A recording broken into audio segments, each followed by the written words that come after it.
Hello everyone, happy tracking channel sa inyong lahat yan. Kumusta kayo? Sana sa mabuti kayong kalagayan. At narito tayo ulit, no, para mag-vlog ulit ng mga truck. At meron ako nakita dito guys, yan, 6WG1 na new face, no, or Euro 4. Ayan, no, ganda. Tapos guys, ang maganda dito, double differential.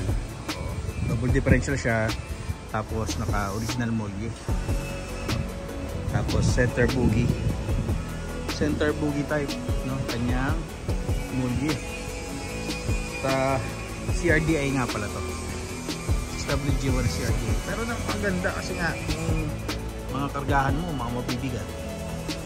So kahit naka CRDI ka, hindi ka bibitinin nito kasi 6WG1, no? Ano naman natin ang mga 6WG1 malalakas. 11R 22.5, ready to pull out. Naka recon na yung ano niya, chassis. Konting retouch na lang sa body. Ito kanya chassis. So ayan pa yung ibang mga wirings nya, hindi pa tapos. Side grills, tubular na lang ginawa nila.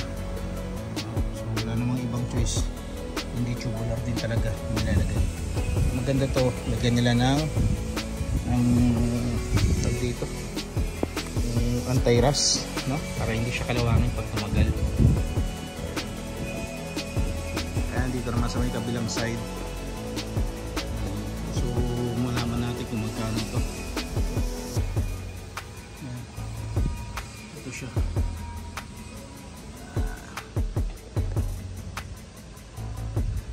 So tingin pa tayo ng iba. Ang dami. Nakakatawa lang may problem. Hello guys, happy tracking channel. Yan. Pero dito 6WF1 inline, no? Napakamura lang, original molye inline, double differential. So yung price PM na lang kayo, no? So, kasi ito mabilis lang to guys. Yan, maraming ano, hindi ban.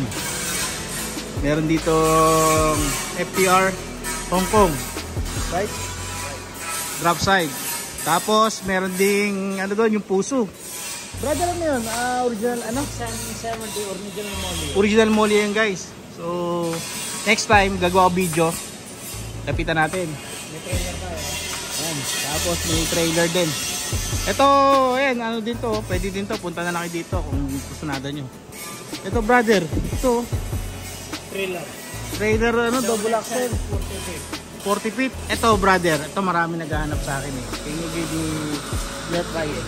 Maganda price. Yan. So PM lang guys, no, kasi hindi natin masabi yung presyo kasi until now kailangan nilang ma-finalize yung presyo nila. Tapos meron din pala dito, meron akong subscribers na nagtatanong regarding sa H-stud na self-loading 3 section with boom, no? Puso 6M61 yan. Tapos ito single EGR guys, double differential. Parang brother, parang napansin ko dito parang dami atang double differential, no? Karami yung market double differential. Hindi, actually sila lang yung nakita ko dito na may mga double differential din na puso 6M70 to.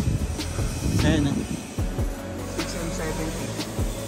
So hindi lang natin alam kung masasolve na to agad kasi double differential.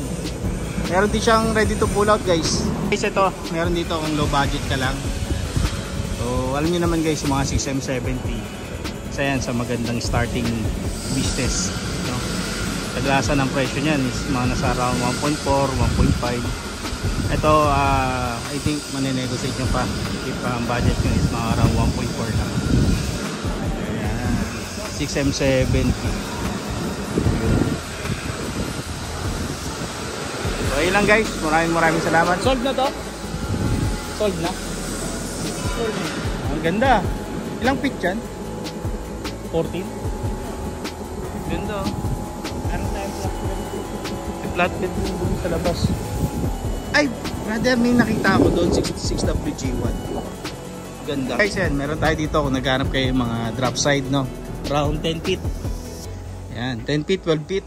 Nakaano kasi ito eh, diesel tanker. Pero pwede nilang gawing ano to, drop side. Ayan o. Presyo niya is nasa around 650 to 700. Pagpalagay nyo 600 to 700. Ayan. Guys, ito double axle. Alam niyo naman ang mga double axle, napakabira lang. Ayan, 40 feet to. So yun, regarding sa price, PM na lang din ulit sa presyo. At meron din dito trailer. Oh. Ano yan, brother? Anong engine yan? Ito, 6W G1. G1 yung trailer. Double axle din. Triple. Ang ganda din ang kondisyon. Mamaya pa naman si Lucas. Sariwa to ah. Guys, ang ganda. Kinis. So yun lang guys. Maraming salamat. Happy Trucking Channel everyone. Thank you. Bye bye.